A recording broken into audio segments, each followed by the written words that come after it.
हमें जी ट्रांसमिशन में आज ज्वाइन कर रहे हैं ब्रिगेडियर रिटायर्ड बाबर अलाउद्दीन साहब हमारे साथ मौजूद होंगे। अहमद हसन अल अरबी माहिर बैनुल अक़वामी उमूर हैं, वो हमें ज्वाइन कर रहे हैं। नगमाना हाशमी साहिबा साबिक़ सफ़ीर हैं, वो हमारे साथ मौजूद होंगी। और हुर्रियत रहनुमा हैं अब्दुल हमीद नून साहब, वो भी हमें ज्वाइन करेंगे। सबसे पहले जी हम बढ़ते हैं, हमारे साथ मौजूद हैं अब्दुल हमीद नून साहब मौजूद हैं और नगमाना हाशमी साहिबा मौजूद हैं। अब्दुल हमीद साहब, सबसे पहले मैं आपकी जानिब आना चाहूँगी, कहिएगा कि कश्मीर का जो मकबूजा कश्मीर का जो इलाका है, 7 लाख की डम्बू फ़ौज मैं कहूँगी जो कि इस इलाके पर तैनात की गई है, उन्हें यही नहीं पता कि सबसे पहले हमें इस इलाके को कंट्रोल करना है, LOC पे बाद में जाना है। तो अभी कश्मीर में जो सूरत हाल बन चुकी है वो आप कैसी देख रहे हैं? बिस्मिल्लाहिर्रहमानिर्रहीम। पहली बात यह कि ये 7 लाख फ़ौज नहीं है, बल्कि 1.5 मिलियन ऑक्यूपेशनल फोर्सेज हैं ये। अच्छा।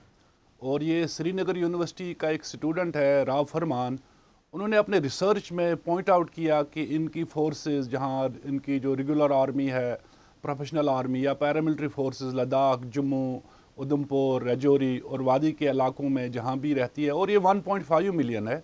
इसमें जो पैरामिलिट्री फोर्सेस भी आती है, CRPF, बॉर्डर सिक्योरिटी फोर्स, या इस तरह से VDC है, बिल्कुल 1.5 है। तो वही जहाँ पिछले 35 साल से ये मुसलसल अपने फ़ौजियों का इजाफा वहाँ कर रहे हैं, और फिर नॉर्मलसी की बात करते हैं, फिर ये नए कश्मीर की बात करते हैं, फिर ये डेवलपमेंट की बात करते हैं, और यूनियन टेरिटरी के बाद ये कश्मीर को फतह करने की बात कर रहे हैं।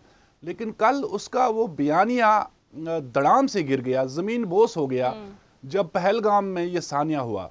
अगरचे ये फॉल्स फ्लैग ऑपरेशन था, इनकी फोर्सेस का रचाया था, तो वही मैं समझता हूँ कि हिंदुस्तान सियासी फ़वाइद के लिए ऐसे हरब इस्तेमाल करता है, इस तरह की बात करता है।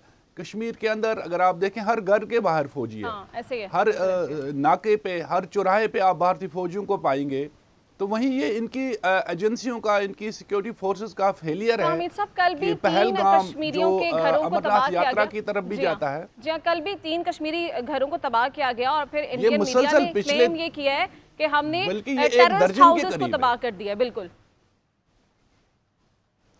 ये सारा झूठ है, ये दुनिया को गुमराह करने के लिए किया जा रहा है। 1 दर्जन के तकरीबन घरों को बारूद से उड़ा दिया गया है, 2000 लोग गिरफ्तार हैं।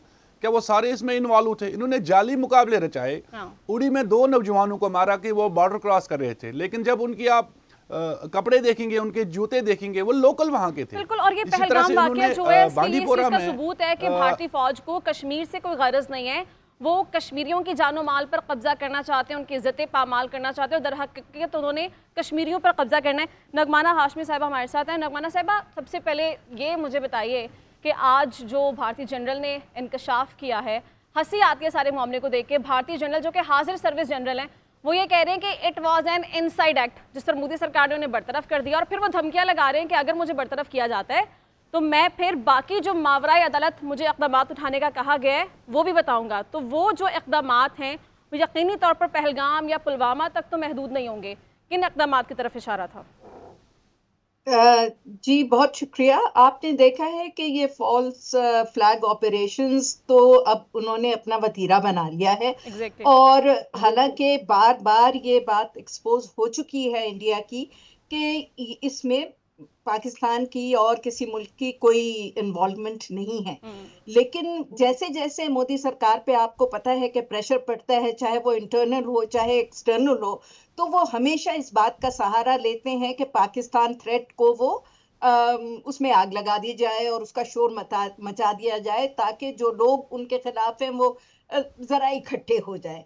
और ये पहली बार नहीं है कि किसी इंडियन जर्नलिस्ट ने या जनरल ने या और जो उनके ऑफिशियल्स हैं उन्होंने इस बात की तरफ इशारा न किया हो कि ये जो कुछ हुआ है यहाँ या जो पहले होता रहा है उसमें कहीं ना कहीं इंडिया का अपना कसूर भी है और उसके अपने लोग भी इन्वॉल्व्ड है, क्योंकि ये बिल्कुल एक मानी हुई बात है कि बहुत ज्यादा फ्रस्ट्रेशन है इंडियन फोर्सेस में। आपने देखा होगा जब 2002 में कॉन्फ्रंट्रेशन हुई थी और आईबॉल टू आईबॉल कांटेक्ट था हमारी फोर्सेस का उनका तो बहुत ज्यादा आपने देखा था कि उसमें लोग अबैंडन रहे थे, खुदकुशियां कर रहे थे और अपने ही एक उनमें फटीग आ रही थी।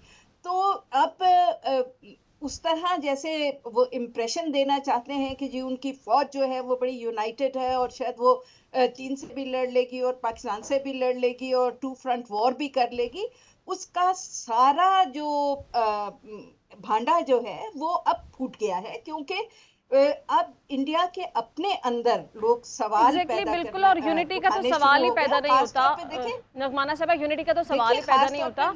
हम देखते हैं कि फ्रस्ट्रेशन इस लेवल तक आ चुकी है कि जो भी इंटरनेशनल सर्वेज होते हैं उसमें ये बताया गया है कि भारतीय फौज के जो जवान हैं वो सबसे ज़्यादा फ्रस्ट्रेशन का शिकार हुई हैं। खुदकुशी की तादाद जो है वो सबसे ज़्यादा भारतीय फौज में पाई जाती है और अभी इस वाक़े के बाद बहुत से फौजी जिन्होंने रिज़ाइन भी किया है। देखिए, मैं जो अपनी बात पूरी करना चाह रही थी वो ये है कि ठीक है और भी ये बात करते हैं, लेकिन एक हाजिर सर्विस लेफ्टिनेंट जनरल का ये कहना कि ये इंटरनली हुआ है और इसमें कुछ अनासिर अंदर से सॉर्ट ऑफ इम्प्लिकेटेड है, ये बहुत बड़ी बात है। और इसका मतलब है कि विदिन द आर्मी या विदिन द आर्म्ड फोर्सेस या मिलिट्री एस्टेब्लिशमेंट वो सारे लोग शायद एक पेज पे नहीं है और शायद सारे जो हैं वो ये जो जिंगोइस्टिक एक एटीट्यूड है नरेंद्र मोदी का, जो बिल्कुल ना खित्ते में काबिल कबूल है ना इंटरनेशनली काबिल कबूल है, शायद उससे वो उसके पीछे नहीं खड़े हुए। तो ये आई थिंक एक बहुत बड़ा इंकशाफ उन्होंने किया है और हमें चाहिए कि हम भरपूर तरीके से इंटरनेशनल कम्युनिटी को ये बावर कराएं कि देखिए उनके अपने सर्विंग जनरल्स, उनके जर्नलिस्ट या उनके जो अपने सिविल सोसाइटी के लोग हैं, वो जब इस बात की निशानदेही करते हैं कि जी पाकिस्तान या और किसी मुल्क पे इल्जाम ना लगाइए, आप पहले अपने अंदरूनी हालात को देखिए, तो वो उनको बैन कर देते हैं, जलावतन कर देते हैं। अब पाकिस्तान के आपने देखिए मीडिया पे उन्होंने पाबंदियां लगा दी है। भाई अगर आप इतने कॉन्फिडेंट हैं कि जी आपका नैरेटिव बिल्कुल 100% है और बिल्कुल इसमें पाकिस्तान की इन्वॉल्वमेंट है, तो आप क्यों नहीं चाहते कि बिल्कुल ऐसे ये सरकार और फौज जो है वो ये पेश पर दिखाई नहीं देती। एग्जैक्टली, आप बिल्कुल ठीक कह रही हैं। अच्छा, साथ साथ ये है कि सियासी बयानबाजियां जो हैं वो इस हद तक होती हैं कि हमने तोपे सीधी कर ली और बस जो है बस हमले की तैयारी की जा रही है, लेकिन एंड में जो अपने फौजी होते हैं वही हाथ खड़े कर देते हैं, रेजिग्नेशन सामने आ रहे होते हैं और फिर यहीं से इंकशाफात का सिलसिला आगे बढ़ता है। हमीद साहब, मुझे ये कहिएगा कि आज एक क्वाडकॉप्टर को भी दरअंदाजे से रोका गया, क्या भारत ये समझता है कि हमारे जो फौजी हैं वो सरहद पर लुड्डू खेलने के लिए बैठे हैं और अगर हमने कहा है कि किसी भी दरअंदाजी का भरपूर जवाब दिया जाएगा तो सिर्फ बात की हद तक दिया गया है, वो हमें नज़र आया है सामने कि भरपूर तरीके से जवाब दिया गया, तो किस खुशफहमी का शिकार था भारत? सोचा नहीं पहले क्वाडकॉप्टर भेजने से पहले उन्होंने? देखें, जंग का नाम सुनते ही भारतीय फोर्सेस के पसीने छूट गए और शुमाली कश्मीर में इन्होंने अपने 5 फौजी मार दिए और नादर्न क्रॉप्स के कमांडर ने छुट्टी ले ली है। तो यही आप अंदाज़ा लगाएं कि इनके मॉरल डाउन है। और इससे पहले भी जब पुलवामा ड्रामा हुआ था तो उसमें भी इन्होंने अपना हेलीकॉप्टर गिरा दिया था। तो ये बौखलाहट का शिकार हैं और ये शरंगेजी कर रहे हैं और जंग के काबिल तो है नहीं है। इनकी जो फोर्सेस हैं मकबूजा कश्मीर में उनके टोटली मॉरल डाउन है, वो खुदकुशियां कर रहे हैं। आए रोज हम सुनते हैं कि भारतीय फौजी ने खुदकुशी की है। निहत्ते लोगों को मारने में ये बड़े माहिर है, जंग के काबिल नहीं है ये लोग, ये जंग नहीं कर सकते हैं और मुकम्मल तौर पे इनकी फोर्सेस शिकस्त से दो चार है। तो वहीं ये शरंगेजी कर सकते हैं, कोई मिस एडवेंचर अगर उन्होंने सोचा भी। मैं आपको बताता चलूं कि माजी में जो इनको सबक मिला है, आज का जो है ना वो नतीजा मुख्तलिफ होगा। तो वहीं मैं आपको बताता चलूं कि पाकिस्तान तो जंग नहीं चाहता और इन्होंने जो इश्तियाल अंगेज़ी और इन्होंने जो कशीदगी को हवा दी है, और अगर इन्होंने कोई इस तरह की बात की तो मकबूजा जम्मू कश्मीर और आज़ाद कश्मीर दोनों अतराफ़ के कश्मीरी पाकिस्तान के साथ शाना बशाना खड़े होंगे, पाकिस्तानी फ़ौज के साथ होंगे और हमारी कौम जो है छतों पे जाकर लड़ने वाली कौम है। ये तो मुज़ल्लिल है, इनके अंदर तो कोई हिम्मत नहीं, कोई हौसला नहीं है।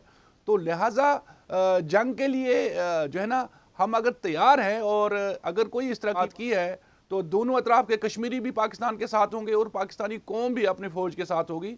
तो वही ये कोई शरअंगेजी कर सकती है, कोई इस तरह का बिल्कुल कोई फॉल्स फ्लैग और अगर हमीद साहब कोई चपकले तो चल भी रही थी पाकिस्तानी अवाम में सियासी चीज़ों को लेकर, तो वो भारत ने एक ऐसा किरदार अदा किया है कि पूरी कौम को एक दफ़ा फिर से यूनाइट कर दिया है और पूरी कौम मुत्तहिद होकर पाक फौज के साथ खड़ी है शाना बशाना।